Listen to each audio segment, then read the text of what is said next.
Bonjour à tous. Vous l'avez remarqué, ces dernières semaines, on a beaucoup parlé de conditions de travail, normal vu les conditions qu'on a constatées sur site, mais également en télétravail. Aujourd'hui, mercredi 29 avril 2020, c'est une journée un petit peu particulière pour nous, puisqu'on a appris hier le décès de Michel Cassiotti. Donc une pensée pour ses proches et surtout condoléances à sa famille.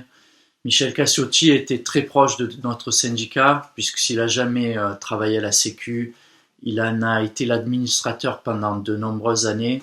Donc y compris nos générations ont pu le croiser assez souvent, pour évoquer d'ailleurs son parcours de résistant, mais aussi le fait qu'il ait adhéré à la CGT assez jeune, vers 16 ans je crois, alors que la CGT était clandestine et donc dans la résistance également.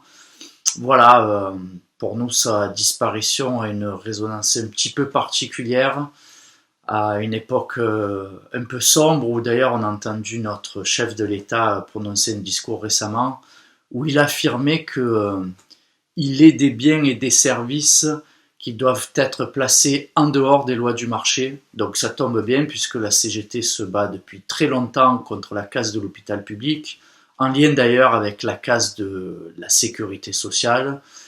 Donc voilà, on n'est pas dupe, on sait que, et d'ailleurs plus personne ne le croit aujourd'hui, puisqu'on sait que c'est juste des effets d'annonce, notamment la seule chose qu'il est faite de concrète, c'est de licencier le directeur de l'ARS Grand Est, une région où la plus touchée par le coronavirus, mais une région d'ailleurs où continuent les suppressions de lits d'hôpitaux, les suppressions de postes de soignants, et à l'image d'ailleurs de la France entière, la casse de l'hôpital public continue en pleine pandémie.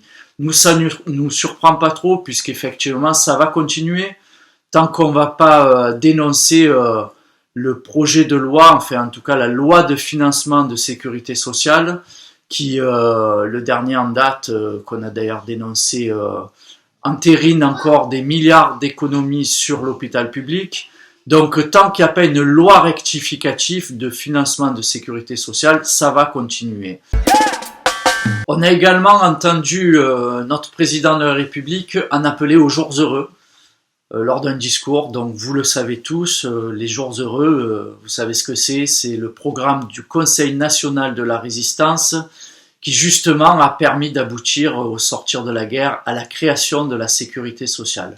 Voilà, donc il va falloir avoir une petite mise à jour dans le discours, y compris de nos directions, parce que chaque fois qu'on rencontre notre directeur, à chaque réunion, il nous dit à vous, la CGT, vous voulez revenir à la sécurité sociale de 1945.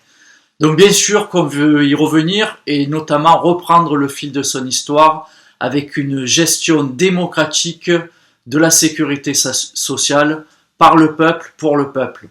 Voilà, donc il va falloir, au-delà d'une mise à jour, moi je pense que c'est tout le logiciel qu'il va falloir changer, parce que ce logiciel ultra-libéral nie complètement les avancées de la plus belle conquête des travailleurs, la sécurité sociale, qui permettait à l'époque, ce n'est plus le cas, à chacun de se soigner selon ses besoins, quels que soient ses moyens. Donc il faut revenir à ça, mais il va falloir l'imposer. Il va falloir imposer ses choix de société.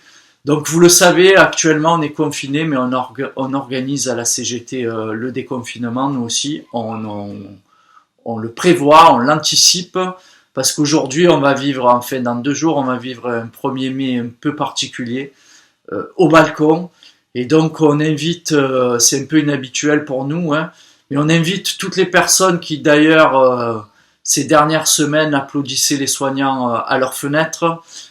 C'est très bien, c'est un élan de solidarité, c'est très bien, et on les invite à nous rejoindre, parce que effectivement c'est pas suffisant.